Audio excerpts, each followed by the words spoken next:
এজনী চৰিত্ৰবান তিৰোতা ৭০জন অলি আল্লাহতকৈ উত্তম।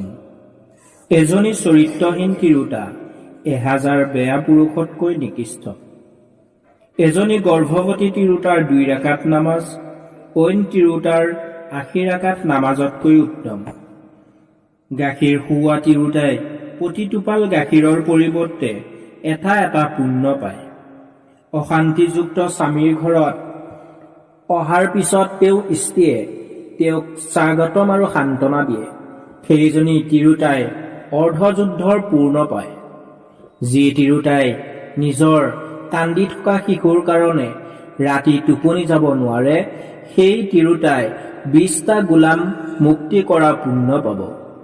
স্বামীয়ে নিজৰ স্ত্ৰীক আৰু স্ত্ৰীয়ে নিজৰ স্বামীক যেতিয়া মৰমৰ দৃষ্টিৰে চায়, আল্লাহ তাআলাও তেওঁলোক দুয়োজনক মৰমৰ দৃষ্টিৰে চায়।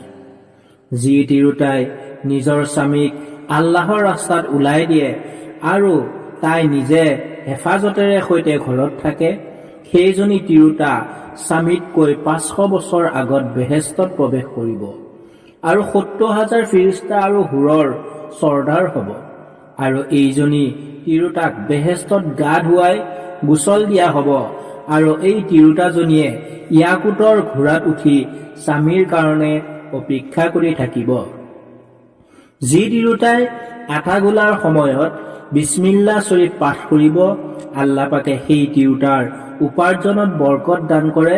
চাউল ধুওঁতে ক'ব লাগে। যি তিৰোতাই অইন বেঙেনা পুৰুষৰ সন্মুখত ওলাই, সেই তিৰোতাৰ ওপৰত আল্লাহৰ অভিশাপ বৰ্ষিত হয়। যেনেকুৱা এজন বেঙেনা পুৰুষে অইন এজনী বেঙেনা মহিলাক দেখা নিষিদ্ধ, সেইদৰে এজনী মহিলাই এজন বেঙেনা পুৰুষক দেখা নিষিদ্ধ। যি পবিত্ৰ তিৰোতাই নামাজ আৰু ৰোজাৰ পাবন্দী কৰে আৰু নিজৰ স্বামী সেৱা শুশ্ৰূষা কৰে, সেইজনী তিৰোতাৰ কাৰণে বেহেষ্টৰ ৮খন দৰ্জা মুকলি কৰি দিয়া হ'ব। নিজৰ স্বামীৰ অবাধ্য তিৰোতাৰ নামাজ আৰু ইবাদত আসমানৰ আকাশৰ ওপৰলৈ নাযায়।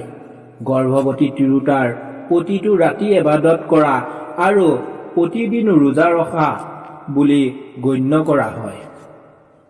এটা সন্তান জন্ম দিয়াৰ কাৰণে প্ৰতিজনী তিৰোতাক ৭৫ বছৰ নামাজ পঢ়া আৰু ৰোজা ৰখাৰ পুণ্য দিয়া হয় আৰু প্ৰসৱৰ সময়ত কৰা প্ৰতিটো হীৰাৰ বিষৰ বিনিময়ত এটা এটা হজৰ পুণ্য পায়। যিকোনো তিৰোতাৰ সন্তান জন্ম দিয়াৰ ৪০ দিনৰ ভিতৰত মৃত্যু হৈ যায়, তেনেহলে আল্লাহ তাআলাই সেইজনী তিৰোতাক শ্বহীদী বুলি মৰ্যাদা দান কৰিব। যেতিয়া ৰাতি কেঁচুৱাই কান্দে আৰু মাকে কেঁচুৱাৰ ওপৰত অভিশাপ নিদি গাখীৰ খুৱায়, তেতিয়া এইজনী তিৰোতাৰ নামাই আমলত এবছৰ নামাজ আৰু ৰোজা ৰখাৰ সমতুল্য পুণ্য দিয়া হয়। যেতিয়া স্বামী ভ্ৰমণৰ পৰা ঘৰত আহে আৰু স্ত্ৰীয়ে স্বামীক খোৱা লোৱা কৰায় আৰু এইজনী তিৰোতাই যাৱতীয় মাল বস্তুৰ ওপৰত নিজে কোনো ধৰণৰ হস্তক্ষেপ নকৰে, তেতিয়া সেইজনী তিৰোতাই ১২ বছৰ নামাজৰ পুণ্য পাব। যদি স্ত্ৰীয়ে স্বামীৰ বিনা অনুমতিত শৰীৰ পিটিকি মালিচ দিয়ে, তেনেহলে সেইজনী তিৰোতাৰ নামাই আমলত ৭ তোলা সোণ সদকা কৰাৰ সমতুল্য পুণ্য দিয়া হ'ব। স্বামীৰ সন্তুষ্টিত আৰু বাধ্যত স্ত্ৰীৰ পত্নীৰ মৃত্যু হৈ যায়, তেনেহলে সেইজনী স্ত্ৰীৰ ওপৰত বেহেষ্ট ৱাজিব হ'ব।